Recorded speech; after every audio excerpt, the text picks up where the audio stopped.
Another aspect of Chinese medicine is the Wu Xing, which is translated as the 5 phases or the 5 elements. And really the only important part of the 5 phases that I want to talk about right now are those that are related to our spirit.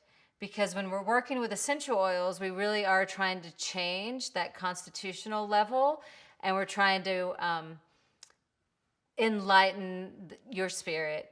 So when we talk about the 5 phases, we talk about the Hun, which is associated with the wood element, and the Hun assists the Shin in relating to others. It's also really important when we talk about our sleep and the building of our blood.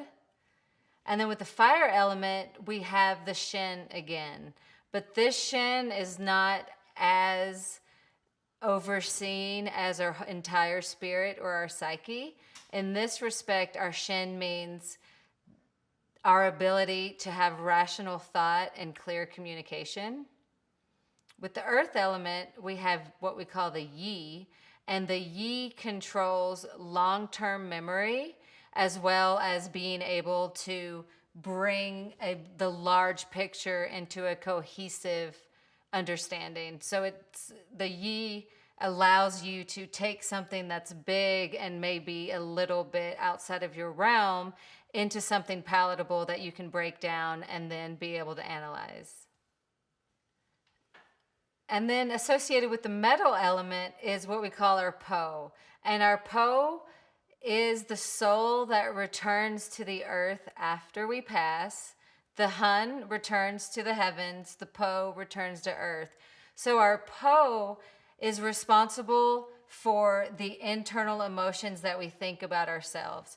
So we also call the Po the 7 stinking daggers, because the Po is the little voice inside you that tells you that you're not good enough, you're never going to make it, why should you even try to succeed because you're worthless, and all of those really negative things that we talk about ourselves are associated with the Po.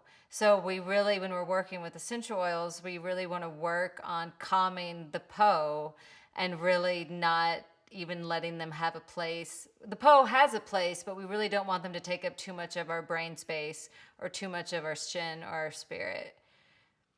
The last thing, which we've already kind of spoken about, which is the Zhi, which is associated with Jing, and it's also part of the water element. So our Zhi really helps us fulfill our life's destiny, have the courage to do all the acts that everyone else is telling us that we're never going to achieve. And it's really our determination and our will to not only live, but to thrive.